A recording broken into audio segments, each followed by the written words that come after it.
What's going on, guys? Welcome back to Game Time Discussions. I'm Emery Cuzzy. I'm here with Dustin Zimmerman, and I am back to some normalcy in my life, of course. Having a baby is a lot, but, my wife gives me a little bit of time to come record with y'all today. So me and Dustin are going to knock out a really fun Week 10 slate for the college football. And then we're going to really go over all the college football playoff stuff because on Tuesday night, the college football committee, they get to decide who they think is good, and we're going to tell you who's actually good, and it's going to be awesome. So, yep, first rankings coming out Tuesday. Fun times. Yep. So we're going to go over last week to start it off, obviously. Here is last week's top 25, and then the games of the week that Dustin, of course, did for us because I was not here. The games that he talked about in my behalf, of course, and went over each of these games. Talk about this OU Tennessee game. I think we're both wrong on this game. Yeah. I expected Tennessee to be able to handle business at home, especially with Oklahoma's offense looking anemic and defense not really showing up with the Venables defense, which is supposed to be his specialty. And then John Mateer essentially returned from his injury and looked a lot better. Robinson, their running back, has also really taken off these last few weeks, stepping up in that offense. And I mean, they gave up 27, but at the same time, R. Mason Thomas gets that crazy scoop and score and video game-esque stiff arm 30 yards downfield. And you kind of see the Oklahoma that we expected pre-Texas game, pre-Mateer injuries show back up. Yeah, I thought the defense looked a lot better, especially because I think that Tennessee's really capable as an offense. Like they're really good as an offense. So I thought that was good to see. And then of course, talking about playoffs and stuff like that, this actually keeps OU in. I think that this was kind of an eliminator game. So the losing team in this game was kind of out of the playoff picture and possibilities. But OU does have a really tough schedule to end the year. So I don't know that I think that they'll get there, but it gives them an opportunity just by finding a way to win a game in Rocky Top. I mean, their next three are at Bama, hosting Missouri, which doesn't look as good because of Bo Pribula's injury, and then hosting LSU. So they get past Bama, they do get to control their destiny at home. Sure. Next up, Cincinnati at Utah, and I think I keep saying, Utah's going to win by 3 touchdowns, and then they somehow lose to BYU. Well, this one, they actually won by more than 3 touchdowns. I was right, finally, because I'm really high on Utah. I think they look really good. I think they're a really good football team, and I think, overall, they just have so much talent. Like, they should be able to win games like this. Brendan Sorsby's overall goes down a little bit because of this game, though. Yeah, I mean, from the start, Utah kind of just took this game over. I was watching it and hoping for a fun after dark game, and there wasn't a whole lot. I mean, on one side it was pretty fun, but on the other side, Cincinnati just never really got it going. Utah, that crowd was kind of crazy. I was very surprised to see them that hype for that game. They have cool to see. Well, I was going to say they have filled the stadium since 2010. I think every game since 2010 they filled the stadium. So I think that's pretty cool because it's you wouldn't expect Utah to be that that ridiculous as a fan base. Well, but obviously they are. The Cam Rising Prime years a few years ago, when they were competing for top 10 and whatnot, it didn't feel like it was that electric of an environment. So really cool to see, though. Yeah, like you said, you think about Utah and you don't think electric college football environment, but my goodness, they brought it. Man, college game day. There was a reporter that was talking to the kids that were in the stands. And they were like, yeah, we didn't sleep. We went to game day. We stayed up all night, went to game day, and then we're still awake for the game. And I'm like, that is peak college experience right there. And then the entire male portion of the student section was shirtless by the end of it. And cold Utah, which is insane. One person took their shirt off, and then everybody started taking their shirt off. The trend absolutely took over. Next up is Arizona State at Iowa State, and I definitely would have thought Iowa State could have found a way with a Sam Leavitt-less Arizona State. That's another situation we're going to get into when we talk about prospects with Sam Leavitt and maybe Kenny Dillingham and this crazy coaching carousel. Even knowing we still have Mike Norvell, him possibly leaving, but they found a way to win this game. over Iowa State here, and I was impressed actually because I didn't know what kind of football they were going to play after losing their starting quarterback. Yeah, this one was really shocking to me when I saw that the Levitt injury news came out Thursday or Friday that he was having season-ending foot surgery for a lingering issue, which kind of explains why we were so confused by his performances throughout the Mm-hmm. year of where was the same level of last year, scrambling, making great plays. Well, yeah, if his foot was never healed, that makes sense why he could not make those plays. Right. I'm honestly shocked though that Iowa State lost this game. You're hosting, theoretically you still have a weird backdoor shot at making the Big 12 championship. You've got Mm-hmm. all this hype coming into the year, winning in Ireland to start it. And this is your moment of, all right, we can flip it. We can knock out one of the teams in front of us. And then you lose to Jeff Sims. Like, Wait, what? you didn't just lose to Jeff Sims. Jeff Sims had 228 rushing yards and turned into Cam Scattaboo over Jeff Sims goes absolutely crazy. Yeah, that was not meant to be a dig at Jeff Sims. Like, Jeff Sims goes off on you. Yeah, and crazy.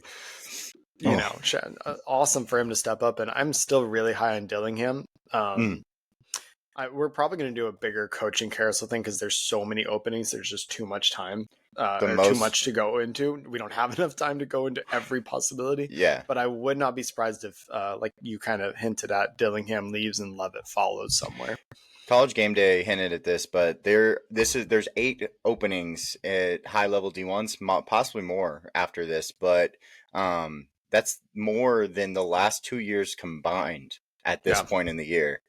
There's been 2 in the last 2 years combined at this point in the year. There's 8 right now. So a lot of different things going on, a lot of movement. Talk about how NIL and transfer portal affects everybody, not just the players, right? Yeah. Next group of games of the week, we put Ohio State and Penn State on here. It was actually pretty close at the beginning of the game, and then Penn State forgot how to score touchdowns or points in general, so Ohio State runs away with it and goes up 38-14. Carnell Tate makes an amazing catch. Jeremiah Smith makes a, what was it? Like it was a batted ball that fell into his hands, basically. Touchdown. Yeah, so Julian Sayin has another big day and looking like a Heisman, like literal Heisman, like front runner between him and Ty Simpson. Yeah, saying I saw a stat this morning that the highest of all time for a whole season was like 77 or something, and he's currently sitting at like 80.2 or something insane for the season. Yeah, that's not even adjusted. That's his regular passing completion percentage. That's not even adjusted. Like it's freaking nuts. It's just straight completions. Which is both a testament to his ability to throw, but also his receivers not dropping those passes either. We saw Jeremiah Smith week 1 against Texas have a drop issue, and since then he's been back to normal Jeremiah Smith. I'm pretty sure Carnell Tate has 0 drops on the year, if I remember correctly. Would not be surprised at that. I have some prospect stuff coming up, guys, and I believe that is what I believe he has 0 drops on the year. So, yeah, insane group of receivers, of course, but Julian Sayin is also putting the ball in the right places. Next up, Vandy versus Texas. This game was never close until Vandy almost got the onside kick to possibly get it to overtime and win the game. 21 points in the fourth quarter for Vandy. It was 34 to 10. Vandy tries to come back. If they were to have gotten that onside kick, which they only needed about 1 foot from the sideline to get it, their player did recover it. But if they would have had that, they probably only needed 15 yards to kick a field goal, 20 yards to kick a field goal, and then they're in overtime with Texas after being just beaten down the whole game. Diego Pavia had a great game. Eli Stowers had a great game, but Texas found a way to close them out. Yeah, that onside kick was crazy. The ref job was horrible all around. Yes, terrible. The whole game, I was extremely disappointed, and actually in the next game too, very bad refs again. The SEC does have a reffing issue. They've got to figure that out. The 2-point conversion. The 2-point conversion, yeah. Come on, that I don't think anybody watching at home thought he crossed any part of the goal line. But the problem was immediately the ref was like, touchdown. And I was like, really? And then replay, I was like, there's no way, but they can't overturn this. They can't overturn it. And it was like, so I don't know. I feel like if you're going to do the whole pylon cam, maybe put the the cam actually on the beginning of the goal Right. line, so On it the serves a line. purpose, not Exactly. angled to where you still can argue it's angled. Like, it ruins the whole Yeah. point of why you have a The pylon camera. camera's in the middle of the line, but you have to Yeah, cross the edge of the line, not the middle of the line for a touchdown. Yeah. We're going to have to see what they do about that because the other yeah, camera was much farther back and higher up.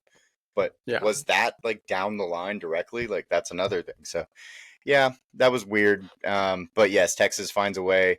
Yep. I have a bet with Cam. It was Cam versus me, 2 out of 3 between the last 3 ranked games for Texas. It was Vandy, Georgia, and Texas A&M. I actually thought Texas was going to beat Vandy, so I wasn't really worried about this one. I'm just like kind of betting on the other two, and I was like getting some like almost like leeway if Vandy found a Yeah. way to win, which would have been awesome. But yeah, so I'm still feeling pretty good about that because I think Georgia at Georgia and then Texas A&M at Texas, but and A&M has looked great. We'll talk about them in a little while. Yep. Upset. Oh, sorry. Florida. Almost. It was close. This game was close. Yeah, I texted you. I Again. was like, man, we might have some shake up here because we've been building out this college football thing, and then Georgia almost loses to Florida. And Trey Wilson is good at football, and Billy Napier is not a good coach, as you can tell based on how this game went. Yeah, the biggest question that comes from this is, where is Trey Wilson going to be playing next year? Because they The NFL? underutilize yeah, exactly. So he's so good. At the beginning of the year, we talked about how good he was and how excited we were to see him, and then Billy Napier just goes, "Oh, Wilson on the depth chart? Yeah, we'll throw to him," and chooses Dallas instead. And Yeah. Dallas Wilson's Yep. good, but when you have Trey Wilson, like, use him, and then you can use Dallas Wilson even better because the Right. defense has to adjust to that. When you just forget he exists except for kickoff returns, yeah, you're probably underutilizing a guy who's a really talented athletic guy. Yeah, actually, Trey Wilson's a junior. He could come back, but I mean, he could Right. also go to the NFL. I mean, he's got the talent. It's just I don't know that he has the stock, and it's a really deep wide receiver class. Not necessarily top heavy, but really deep. So it might not be in his best interest to go to the NFL. But he's definitely a guy that we're going to be talking about because he's so athletic and so freakish and all those things. So, I just don't see him being at Florida next year. But on no the way. flip side, to mention the team that actually did win the game, Gunnar Stockton looked decent. Florida's defense actually impressed me. They played one of their better games of the year, Yep. especially going into Athens. Always hard to win a rivalry game. Georgia gets it done. Only by 4, though. They definitely aren't the powerhouse we've seen in the last several years, except for last year. But the few Right. years before that, the offense isn't as strong as I kind of expected it to be with their transfer pickups, and the defense has looked good, but not the superior elite that we've kind of grown accustomed to. Yeah, I think the defense is the biggest question mark because they Yeah. have good players at every level, but they don't have elite players off the edge, and Right. that kind of thing. With Trey Wilson, I also wanted to say coaching carousel. It depends who comes in because if you get a Lane Kiffin coming to Florida, I don't know if he Yeah. wants to leave. Because then Yeah, you have an yeah, for offensive sure. prowess. You know what I mean? The That's an interesting conversation to have also. Well, the even more fun part, if you really want to get into that, is say Ole Miss makes a run, and we'll talk about that more later. But in the hypothetical that Ole Miss makes a run and Lane can't announce until Right, after the national championship, for instance, the transfer portal's already closed by then, right. which Mm-hmm. is still a bad rule. And I still think the portal should be after everything. I get Right. that it makes it difficult because of For academic school, semesters, yeah, school. and Mm-hmm. obviously that education needs to come first. But that something needs to be figured out to where that schedule actually makes sense for the student athletes. Fair. Let's go up to the next one. It's going to be our upsets. West Virginia, terrible team, beats Houston. Apparently, they're also terrible. We didn't have high hopes on Houston coming into the year, but No. they had looked good. So, I was like, okay, this team, maybe they can find a way in a really bad, weird Big 12. Yep. And they could not. They could not do that. They found a way to lose actually to a team that probably was one of the lower teams on their schedule. So Houston West gets Virginia is beat. now 3-6. So yeah. Yeah, Houston gets exactly. 1 ounce of publicity and media attention, and then goes, nope, we're good. Back to Right. where we were a year ago. Exactly. NC State beats Georgia Tech. That's a sad one for us because we, of course, believe Georgia Tech is, we think Georgia Tech's really good. We actually had them obviously 9-3 and 10-2. And so this is normal down the line, but it wasn't this team that we thought would beat them.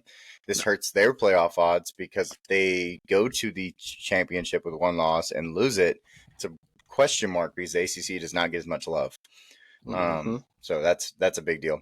And then UTSA beats Tulane. Sad day. Green Wave. UTSA blew them out of the water though. They just beat the brakes off of them, man. Yeah, so it's like I can't even argue in any way that Tulane, deserves anything in coming out of this. So, and then SMU beats Miami. I texted you. I texted the whole group. I was like, "Hey guys, like, how is Miami plus 10.5? I mean minus 10.5 at SMU. SMU is good at football, and obviously, I felt pretty confident on that, and I was right. And it's because Miami hasn't played very well recently. It's not like we're talking about week 1 Miami where, they're beating Notre Dame. It's more so like this is a team that's been, kind of slowing down overall. So Carson Beck hasn't been playing well. Defense has kind of, been lackluster. They actually played pretty well in this game, though. So you want to hear the best game of the week, guys? Y'all ready for it? Our favorite community, the Sicko game of the week for our Sicko community. 3-10. I don't know what to say, man. This is just atrocious. This is actually football, backwards, man. Let me. Yes, it is. I apologize. I just realized I typed you did that. No, I blame you. I blame you. I typed it in backwards. No, this is when I was making it. This is atrocious football. You have to think, man. Like Cam Coleman, Eric Singleton, like these guys are good at football, right? Like we're just gonna get 3 points. Oh man, Jackson Arnold is such a bad quarterback. No. Go on. Ashton Daniels started. That's the more fun. Oh, you're right. I'm sorry. They did make the switch, and it went even worse. Yeah. Yeah. It's all bad. The fact it's all bad. Kentucky's record on the season. We'll start there with this. 3-5 now. They're 2-5 coming into it. They, as we've seen, blew games they should have won, like the Texas one. They decided not to play offense, essentially the second half. Right. Yeah. They've been completely anemic against teams that are on the lower half, like South Carolina, getting blown out by them. Throwing footballs at handicapped people in the stands. That's the Kentucky team. And then you come into Jordan Hare, which has this weird voodoo every time teams go there for whatever reason. And you win 10-3. Yep. That's it. It's fun. Amazing. It's fun stuff, man. How about Daniels, the replacement for Jackson Arnold, 13 for 28, 108 yards and a pick. Got replaced by Jackson Arnold in the game. Yeah. Jackson Arnold comes in for 2 for 3. He had a 3.0 QBR because he got sacked 3 times. Yep. And they were all his fault. I mean, I can't make it up, man. This is terrible. Cam Coleman, of course, still had 5 for 34. He was, the best player on the Auburn team again. Yeah. Their O-line is overrated at Auburn, and I know everybody's really high on Connor Lew.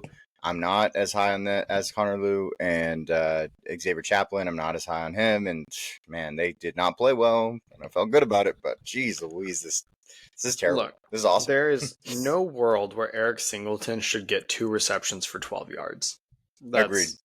Hand the ball off. No rushes. Do something. Give the ball. And no rushes. He's a gadget guy. Throw a jet sweep in. Give the ball something to this man, with him. Please. Put him at running back or use a wildcat. If you're putting up 3 points against Kentucky, then do something. It was 3 to 3.5, man. 3 to 3.5. Just disgusting. Man, I wish I could have gone to this game, honestly. Yeah. I could have gone to the worst football game of the year. This is going to be up for Sicko game of the year. Like that's what this is. This is that bad. It's especially for being 2 SEC teams. We're not talking about a Wednesday night action, which is some of the best football of all time. But we're talking prime SEC football, 10-3. Yep. All right, your favorite segment. I'll just wait till you get to my coach. Yeah, I'm basically going to rapid fire through the first 2. Luke Fickell, there's zero world where he should still be coaching at Wisconsin. His name is getting thrown around for different jobs now, finally, which I guess is something. Teams need a coach. You have to have someone who calls the plays. I don't think Fickell's going to be the guy. We'll see what happens there. Mark Stoops, I don't know if winning 10-3 cools his seat off, honestly, or what really that game does for you. He clearly doesn't want to be there anymore. I guess the players were motivated enough in the second half. I don't know. I anticipate a max exodus of transfer portal players from Kentucky. Do you have anything for Mr. Norvell, who's coming off a 42-7 win? He just keeps saving himself, man. Wake Forest is actually pretty good. I was gonna see. That is crazy. I don't think Wisconsin played this week, so that's why they were on bye. keeps his job. But it would have been the perfect time to fire him and let them have a bye. It's what they did with Billy Napier. And Brian Kelly, get rid of him and let them get a week under the new coach. Mike Norvell's got to get out, man. We got to get rid of him. And I don't want to like wish bad on anybody, but like, geez, we can't keep doing this. We can't be mediocre forever. Like, we are a pristine, like, top college. Like, stop allowing this crap. We have, like, if Texas gets rid of, Charlie Strong and Tom Herman early, and, why can't we also get rid of Mike Norvell? He had one good season. Yeah. Oh, dogs. He had one good season, and, we're dealing with, that was a transfer portal season where he brought in everybody. No one actually played for us prior to that. And it's awesome to see that we're really sticking to our guns and firing our OC and our DC and bringing in Gus Malzahn, and we're still 4-5 and we still suck. Yeah, did you see the headlines last week when it was like Norvell fired? Did you happen to see all those? I did not. It's because that came out. People went crazy on Reddit, Twitter, whatever, because they saw the headline. It's because his brother Jay was fired from Colorado State, and they were "Dang it, the wrong Norvell." He should have taken his job over at Colorado State. You could have had it. But yeah, so it's tough, man. It's tough over here. Next up, you can keep going. These are bad too, man. I don't know what to say. Bill Belichick, I just have no comment on. I don't understand what's going on there. They actually won this game. They beat Syracuse, which makes me almost want to add like Fran Brown to the list, but like Syracuse was never good aside from last year having some sparks throughout the year. So it's not like Syracuse had the high expectations as it is. So I guess Belichick saves his job, but everything I see coming out of the program and media is horrible. Sure. I haven't seen one good headline like, new fundraiser or donor backs Belichick's NIL or whatever. Nothing. Just like, Is it over yet? What's happening now with his whatever girlfriend? It's so weird. Yeah. And then Hugh Freeze, I've been meaning to add him. Luckily, he just absolutely had the worst coaching performance of the season, in my opinion. So I'll go ahead and get him on the list now. And I would honestly be shocked. We're recording this on Sunday? I'd be shocked if by like Monday night he's still the coach at Auburn. Sure. Well, Fran Brown, I will not be firing because he went 9-3 last year, and then he had to basically restart. He lost everybody on the offense, so I get what you're saying, losing to UNC and 27-10, only scoring 10 points. But still, it's like he at least has some guys that he like lost and has to rebuild, basically. That's why. Let's go on though. I do like him. Yeah. Let's get on and get out of the clouds, man. These are just freaking tough right here. Eli Stowers, prospect spotlight, man. 7 receptions, 146, 2 touchdowns. He's a big reason that Vandy almost came back against Texas this week, and he had a massive 65-yard touchdown where he was wide open basically. And so this guy, really good athlete, going to be a guy that is a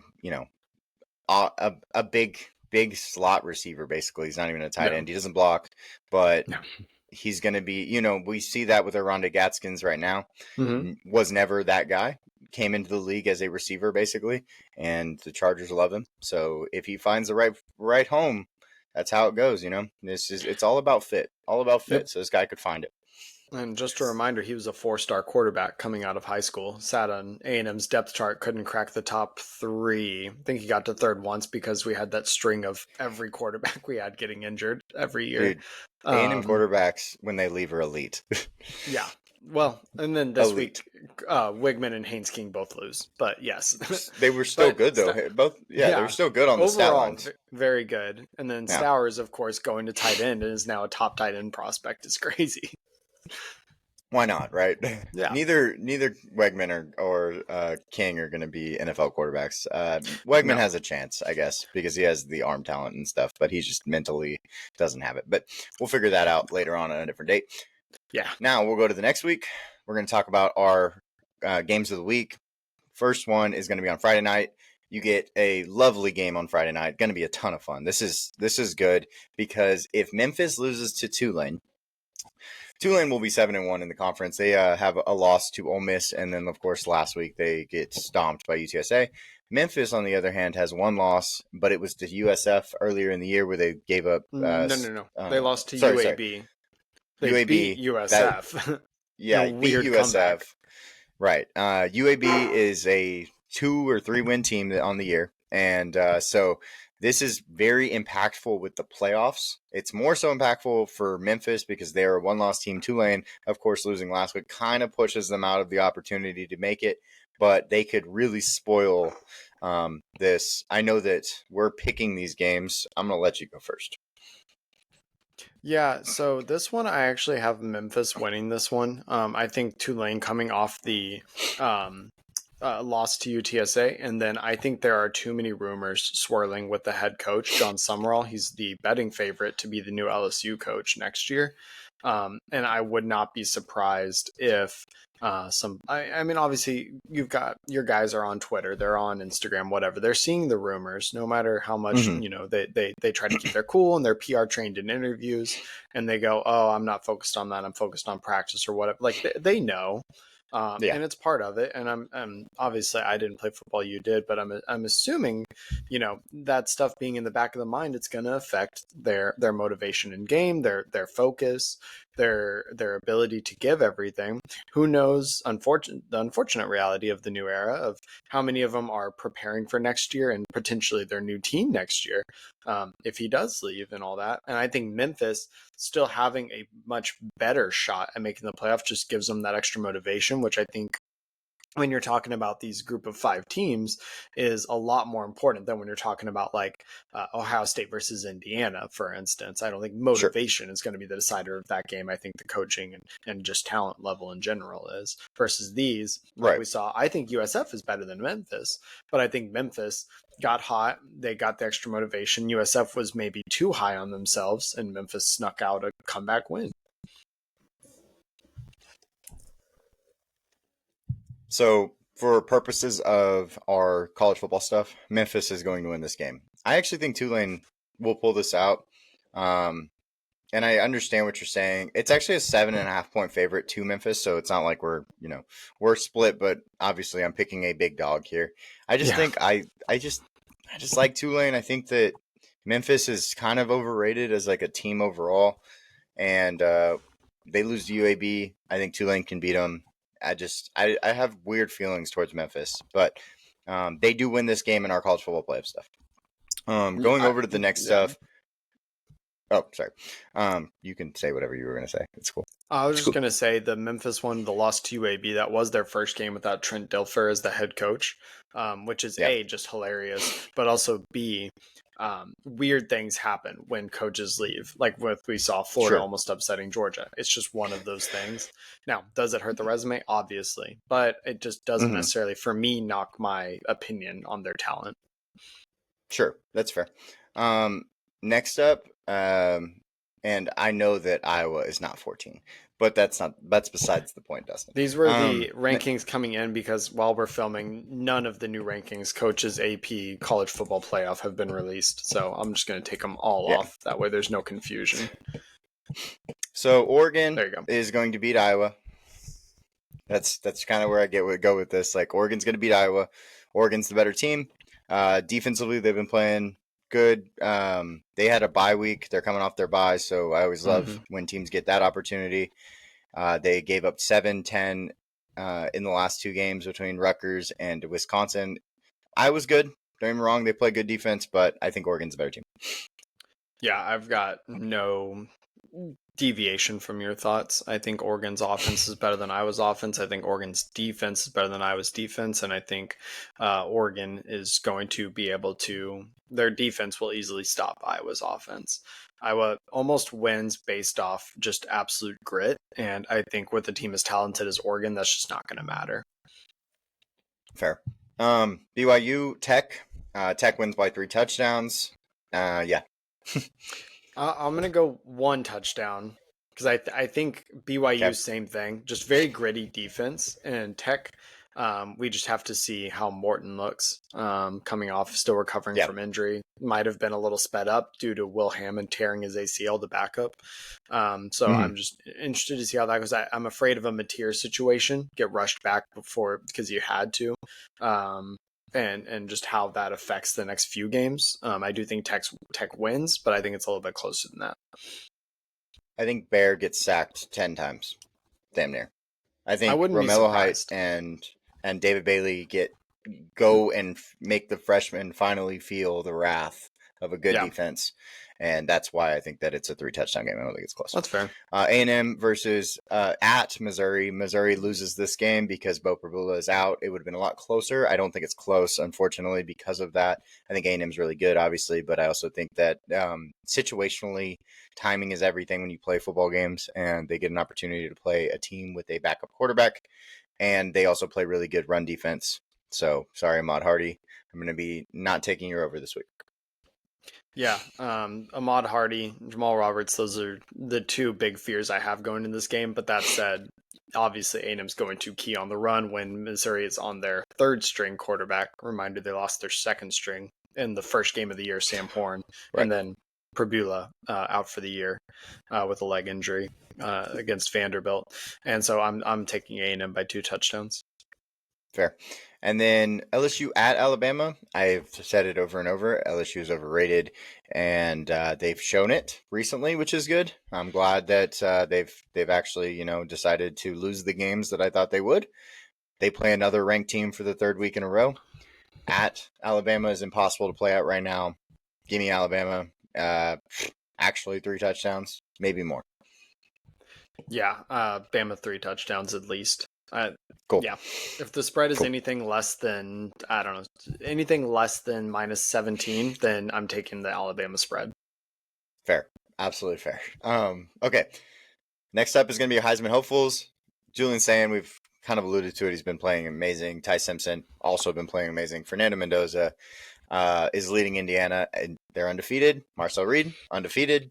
So all 4 of the top 4 make a lot of sense. After that, I think it's kind of a mishmash, but those 4 guys, one of them, in my opinion, is going to win the Heisman because they have the best team around them, and it's not just a individual. It's not just an individual award. It's a production award, unless you're literally Jaden Daniels and you throw for 4,000 yards and have 1,000 rushing yards. Yeah, unless you go absolutely nuts, video game style. Exactly. Yeah, this is essentially a 3-man race with Julian, Ty, and Fernando. Marcel has a chance, but I think Sayan and Mendoza have just done too well this year for Reed to catch up to them. They have to win out. It's my thing. Like, I just think Texas A&M has to win out, and then he has a chance. But I don't tough. see it's definitely Ohio tough. State or one or the other not ending the year undefeated. So I just don't think he can do enough to catch up. I just don't think it's possible with Sayan going absolutely nuts and Mendoza leading an Indiana team, which means media attention is going to be on that too. Yeah, he used to be very special, which he's been great. But there's a reason he's double the picking odds than Mendoza is right now. Exactly. So now we're going to get into our college football playoff stuff. We're going to start off with the conference championship games. This is how how it worked out, guys. We did wins and losses for the rest of the season from every team, and somehow these are the teams that made it. So let's get going on it. It did. Wait. Did I mess that up? I don't think so. Let's make sure before I mess this up. It's Tech. I just want to make sure that the Big 12 is right, because theirs is weird. Theirs is weird. Tech ACC's weird. Yeah, they're all really weird. I just want to make sure I got it right. It's Tech and yes, this is right. Okay, cool. So How this worked out was it's tiebreaker is kind of how it came down to it. So that's why this was so difficult. But the first two were easy. Ohio State's undefeated. Indiana's undefeated. Both 12-0. They get to play each other. We gave our overall pick on this game being that Ohio State would win the game.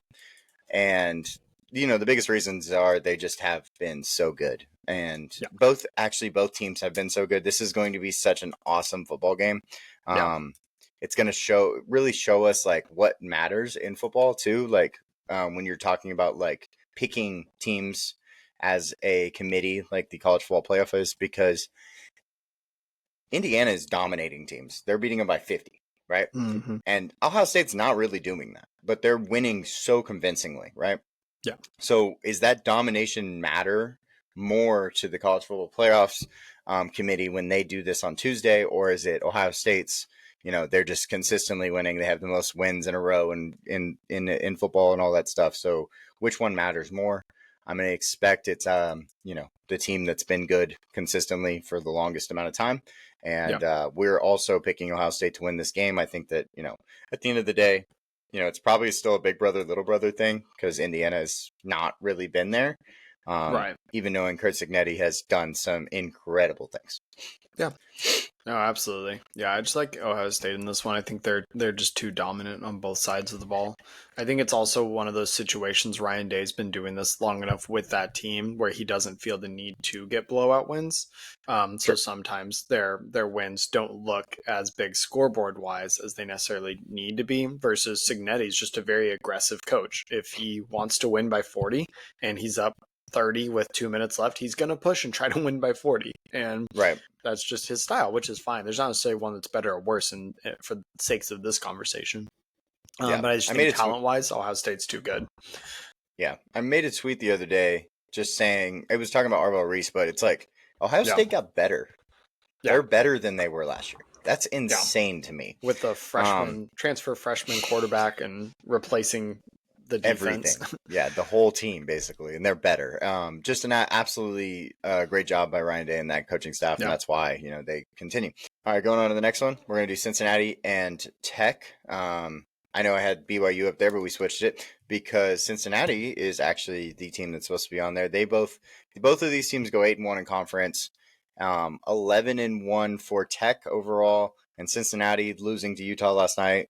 They have 2 losses, but they go 8-1 in conference. Also, they lost to Nebraska week 1 of this year. So, I'm sorry. Okay. Back. But I'm picking Tech to win this game. I think that they're just the better team. After watching Cincinnati lose 45-14 last night against Utah, that really deters me from wanting to pick them against a team that's been just playing so good in Tech. So we're going Tech here. Yeah, I mean, same thing I had earlier. Like when we talked about Tech versus BYU, they've got a lot of talent. Morton should hopefully also be fully healthy by the time a conference championship game comes around.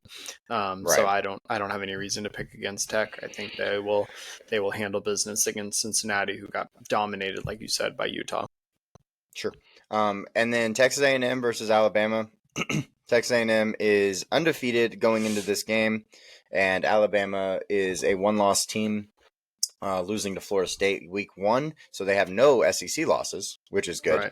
I think Alabama I think they're playing too good. I think that they have put it all together, and without that Florida State loss week 1, you're definitely picking Alabama in this game, even knowing Texas A&M has been really good.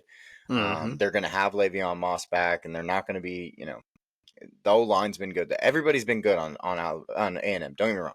But Alabama just looks like a different breed right now. Yep. I completely agree. I think Bama's just absolutely unstoppable. They're probably the hottest team as far as when you consider how they dropped off at first and had a crazy astronomical rise since then. But they did struggle against South Carolina. We don't want to see that, of course. That was kind of surprising to see. But that said, I still think Bama's just too hot, and they would win that conference championship game. Good. And then Virginia versus Georgia Tech. We are just, I don't know what to say in this game. It's really tough. I know that Dustin and me, we go back and forth talking about who was going to win these games. And, this one I think we were more split on than anything, but Dustin and me decided Virginia was the right answer. Georgia Tech has played a lot of close games recently. Virginia has played a lot of close games. They have like 4 overtime wins. It was such a tough game to pick, and we just picked Virginia because we think they end up finding a way to pull it out. They do end up, and let me go grab those records because I don't have them right in front of me. But they end up going. Virginia goes 10-2 on the year, with 1 loss in conference, and then 11-1.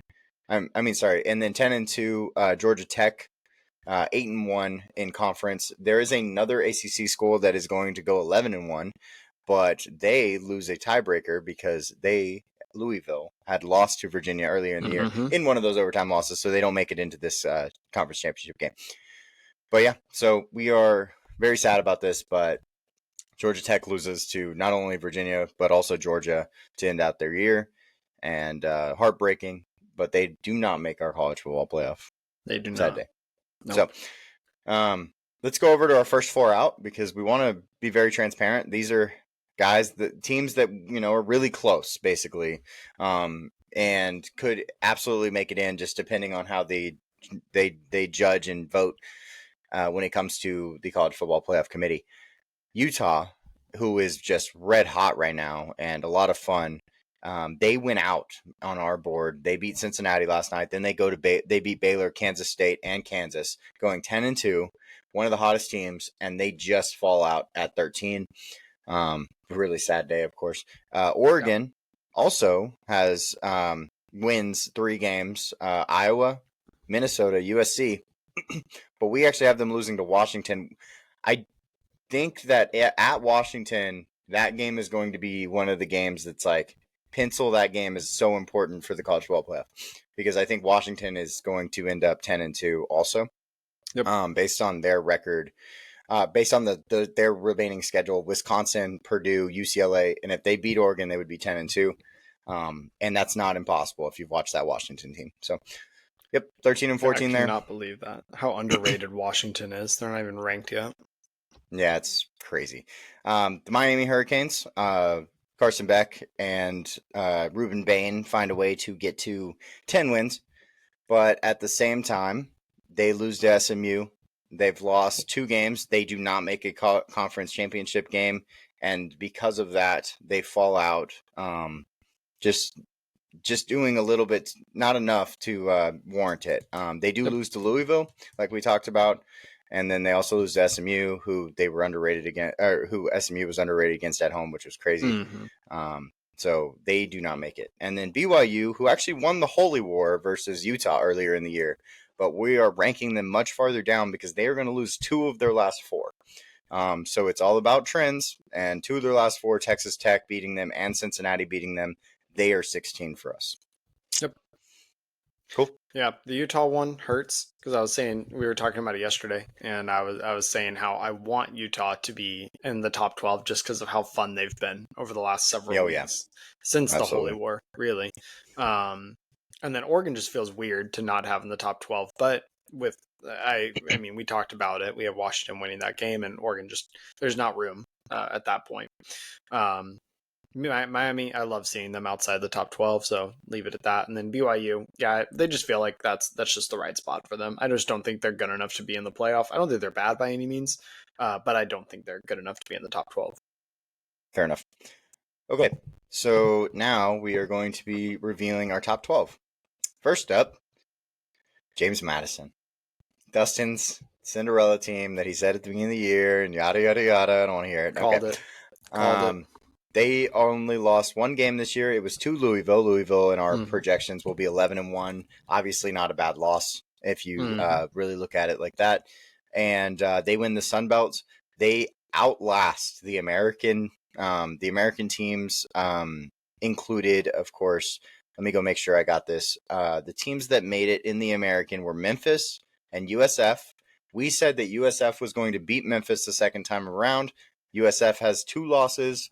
So that's why James Madison makes it in over them, because James Madison with 1 loss only to Louisville kind of rights that ship. Of course, USF has lost to Miami and then now in Memphis, but they beat Memphis on the comeback, so that was good for them. But they do not make it into the playoffs. That was a lot. Go Dukes. Scenarios, baby. All right, the next up is going to be the Notre Dame Fighting Irish. They're 11 for us. They went 10-2 on the year. They have no signature wins though. You can say whatever you want about Boise State. You can, I don't know who. Yeah, like they lost A&M. They lost to Miami. Big good teams, obviously, but it's going to be really hard, to get them higher than this when they just don't have teams that are really good that they're beating. People are going to be mad about this pick, but they've quite literally lost 2 games by a combined 4 points. So yeah, and they're dominating everybody else. Like these other games, even the one most recently with Boston College looked close. It wasn't. Like Jeremiah Love had that one long run, and he's staring at the Notre Dame sideline 40 yards downfield while outrunning the safeties. Like Notre Dame is on another level talent-wise. They're not going to lose again this year. Right. So 10-2. Lost to A&M and Miami, and that's why they're here at 11. The next team is going to be the Washington Huskies, who we just talked about beating, Oregon. That win makes them, jump above Oregon, obviously, because Oregon is in the top 20, and they jump all the way to 10. They get an opportunity because that game was the last game of the year. They are not going to lose another game. They're playing Wisconsin, Luke Fickell, my gosh, Purdue, UCLA, and now we're going to see them play. Yeah, all 3 wins, and then they're going to play Oregon. If they can beat Oregon at home, they will be in the college football playoff. So they are not a long shot. Like there is a absolute path. They just have to win out like you would expect them to in the first 3 games, and then find a way to beat a good team in Oregon. So they are going to be our number 10 team. Criminally underrated right now. Absolutely, not even ranked. Stupid. Yeah. Next up is going to be the Louisville Cardinal. They are 11-1 in our scheduling, and they beat Vautech yesterday for us. They're going to beat Cal, Clemson, and SMU and Kentucky. Those are the 4 games that they have coming up. There are definitely some scary games in there, but because of the fact that we have them winning out and going 11-1, they do find a way into the top 10 at number 9. The only game that they lost this year was to Virginia. Yep. Yeah, I don't see them losing another one. Clemson, who just got beat by Duke, by the way. Wanted to shout that out at some point this episode. Got done 46 to 45. Yeah, on a 2-point conversion with less than a minute left. Insane. But yeah, I think Louisville, the only game I'm truly concerned about for them the rest of the year is the SMU one. Not Kentucky? Hey, Kentucky did take down powerhouse Auburn at home. That's what I'm saying. Pretty impressive. And almost beat Texas. Almost beat Texas. That's true. In overtime. All right. So next up is going to be Ole Miss. Not a lot to say here. They're 11-1 also. They went out their schedule versus they beat South Carolina. Then they play the Citadel. Easy win. Florida and then Mississippi State. Yep. The only loss they have is to Georgia. Georgia being obviously a really solid team, there's no reason they should be lower than this, in my personal opinion. I actually wanted them at 7, but me and Dustin went back and forth, and we ended up at 8. So we will talk about the 7th ranked team, is the Virginia Cavaliers, who maybe we're giving too much credit to twice in a row, beating Georgia Tech and now being at 7. But it's just because they won the ACC. They had that opportunity to boost themselves up here. They have the 2 losses versus NC State and Duke earlier in the year. And Duke is going to be a couple weeks from now. I just can't see this Virginia team ending the year with 1 loss, and they've won too many close games, so I think they lose Duke. The ACC is the scariest conference by far for me, and somehow Virginia finds a way all the way up to the number 7 spot for us. Crazy.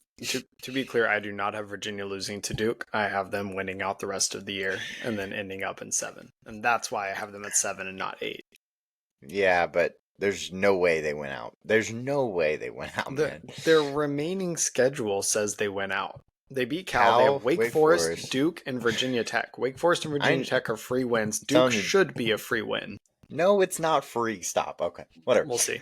Okay. All right. Well, not free. It's going to go to overtime, but then Virginia's going to win. If it goes to overtime, I'm screwed. Because If it that's goes what to they've done overtime, there's all no year. way. So There's no way. Next up is going to be Georgia. Georgia is going to be 11-1 on the year. We just talked about Ole Miss. They beat Ole Miss. The team they lost to was Alabama. Alabama, we also said, has won the SEC. So the only team they lost to was the SEC champion. I'm pretty confident saying they're going to be 5 or 6, just depending on how it all shakes out. It's kind of funny because let's go on to the next team really quick. The only team that the next team, Texas A&M, has lost to, because they will be 12-0 going into the conference championship versus Alabama, will be Alabama. right. So both of these teams at 5 and 6 are just losses to the top 4 team. I'm not going to tell you which one yet. Sorry. Just threw that out there. But yeah, so that's why they're up here. Yes, absolutely. We're going to bring it out. But yeah, so that's why both of these teams are up here with one loss to Alabama. Now, our top 4 teams with a bye, very fun, of course, because it's really hard to get a bye, man. It's really hard. Yeah. I'm glad they changed the seeding. They needed to. We needed to talk about this before we move on. You brought this up, but if they didn't change the seeding, the number 5 team, and probably both of our eyes, would have been Indiana. Yeah. That means Indiana would be playing against James Madison, Kurt Signetti's old school. So that would have been a really fun one. We're not going to get that luxury because the top 4 teams are now ranked based on how they come out. Right. But if it wasn't that way, we would see Indiana here. Mm-hmm. The number 4 team is going to be the Texas Tech Red Raiders. And they win the Big 12. That gives them the nod over the Texas A&M Aggies, even knowing it's really close. I think you could make a case that they're flipped. Only lost to Arizona State. They've basically dominated everybody, so I don't think that there's any problem with Tech being 4. Yep. And next up is the Indiana Hoosiers. They lose their conference championship to Ohio State. Mm-hmm. They're 3rd. They haven't done anything wrong. There's a reason they're 3rd. They've done a really good job this year. They just happen to lose to the best team in football. Yeah. Next up is going to be that Alabama Crimson Tide. The reason they are not number 1, they lost to Florida State week 1. It matters at this point in the year because I think an undefeated SEC versus an undefeated Big Ten champ would probably lean towards the SEC. But since they lost week 1, they are going to be 2. We have what I will call the Red Bloods. As you can tell on the screen, we have Ohio State, Alabama, Indiana, and Texas Tech, all red teams. A&M, Georgia, don't forget about those guys. They're right after that. So a lot of red, actually, funny enough, in our top 12. Yeah, I don't think there's really any argument to have anybody but Ohio State at 1, considering they're the defending champion, and we expect them to be undefeated at this point. And then Bama, I think you have to put them above Indiana after winning an SEC title game, not losing since that week 1 loss. But it is funny that it works out to the same as the Heisman odds that we currently have of saying Simpson and then Mendoza as the top 3. Sure. You know what's actually funnier? The returning national champions were not the number 1 overall team in the AP poll week 1. So, well, that I never understood. We said that week. We said that preseason week 0, week 1 that it made no sense. I know, but I just had to put that out there because look at that. True. They're back to number 1. Shocker. Let's go over to bracket. Beautiful bracket we got here. As you can see, we matched up some teams: Ole Miss and Louisville, Texas A&M, James Madison, Virginia, Washington, Georgia, and Notre Dame. Starting at the top, I just don't think there's any way that Ole Miss loses to Louisville. I know that Louisville beat Miami. I can't find a good reason to put Louisville in over Ole Miss, who's only lost to Georgia. Yep, by one possession too. I think Ole Miss will be very much ready for that game and take that over Louisville. Yeah, A&M basically gets a cakewalk, and that sounds bad, but it is what it is. I mean, Sunbelt football is not as strong as you might think, unfortunately. And Texas A&M finds a way to beat James Madison. That game is at home, so that will be in College Station. That's pretty cool. But yeah, they win that game. Virginia, Washington. Washington has Virginia. The run has to stop. We have to stop this crap. So there's no way Virginia beats Washington. They're not as good. Washington is very, very strong football team. They actually get a lovely, if you're going to pick one of these teams to get in the 5 through 8 range, I want Virginia if I get that opportunity. So we found a way to make it a cakewalk for one of the teams that maybe would be considered not supposed to be here. out of all of them. You know what I mean? Right. So they beat Virginia, and it's good stuff. Good stuff. Georgia, Notre Dame. I'm gonna let you take this one. Yeah, I mean, you've got powerhouse in Georgia, and you've got Notre Dame, who, again, 2 losses to start the year, but by a combined 4 points. CJ Carr looks a lot better than he did. The running backs have just stayed really good, and the defense, they've made some adjustments and are no longer giving up 30 and 40 points a game. And for us, we actually have Notre Dame pulling off the upset in Athens, because that would be a home game for the first round, and Notre Dame advancing to play against Indiana. So as you can see, we're a little bit higher on Notre Dame's talent. It's hard to put them higher than this 11 spot because of the fact that they have no big wins, and they did lose 2 games, but they were the game 1 and game 2 for them against 2 good teams with with a first year starting quarterback in CJ Carr.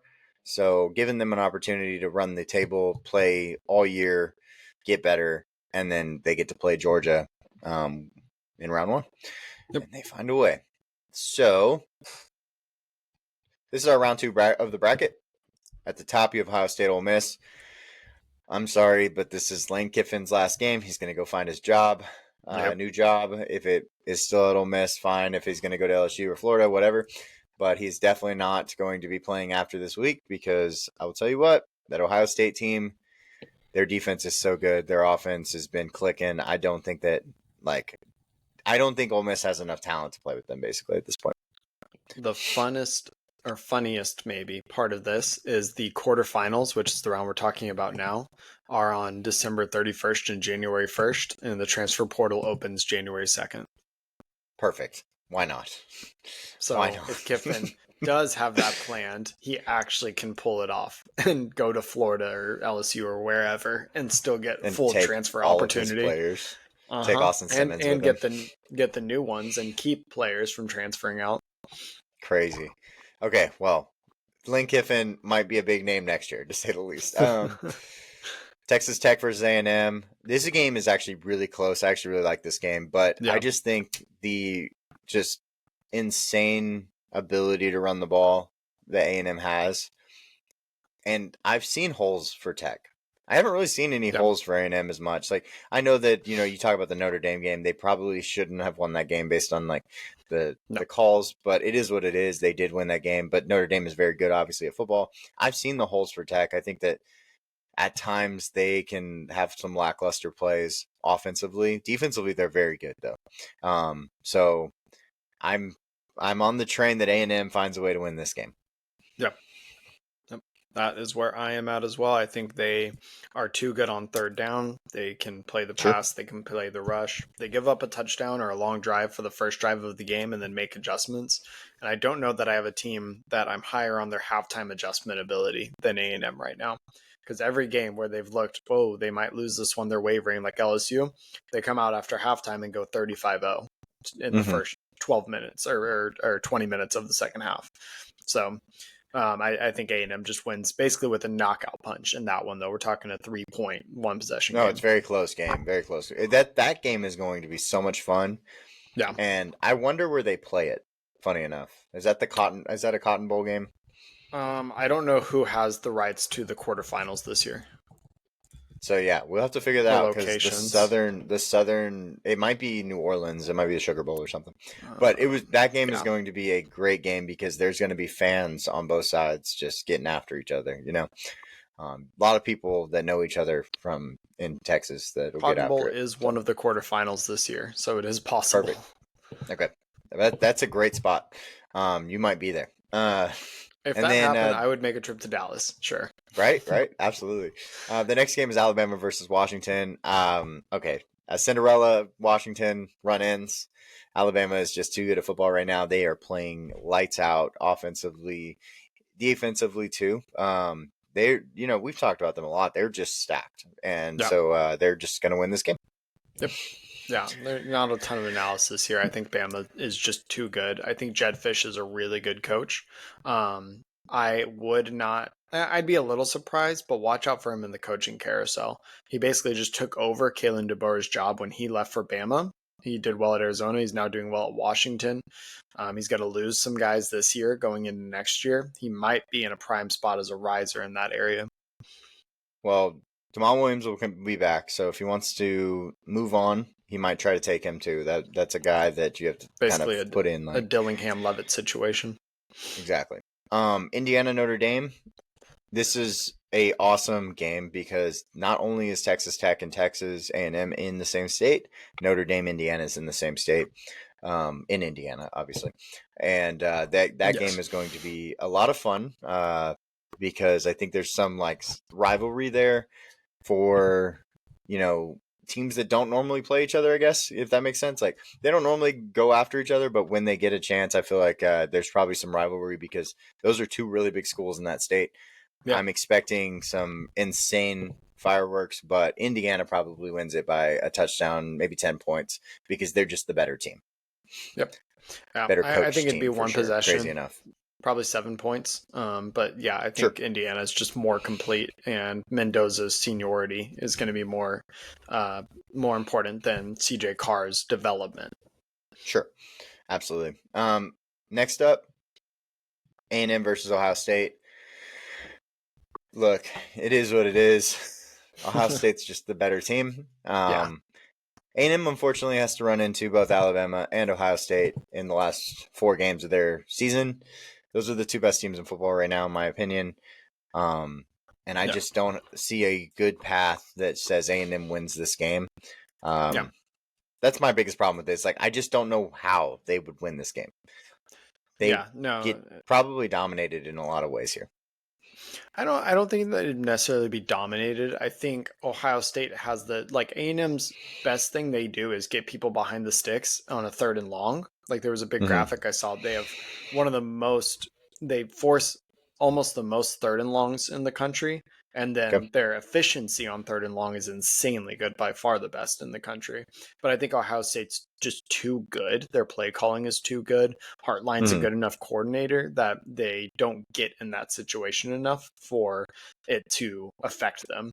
And they've got the talent to beat it if they needed to as well. So I think A&M's best asset, Ohio State, is basically perfect for beating.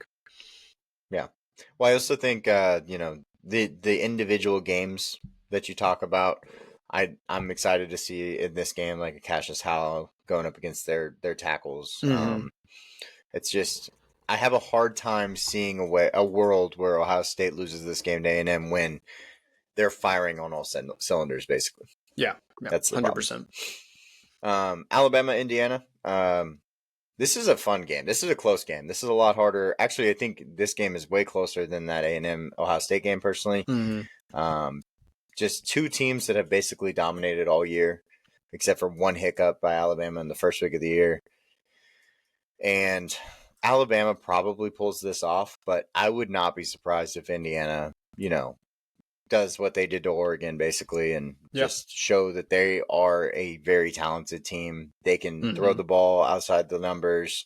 They can run the ball when it matters. And their O-line has looked good. Their defense, with a bunch of no-names coming into the year, just like guys, they play fast. Yeah. So I'm going to take Alabama. But, and this game is like field goal type game, close. I think this is probably one of my favorite games if it happens.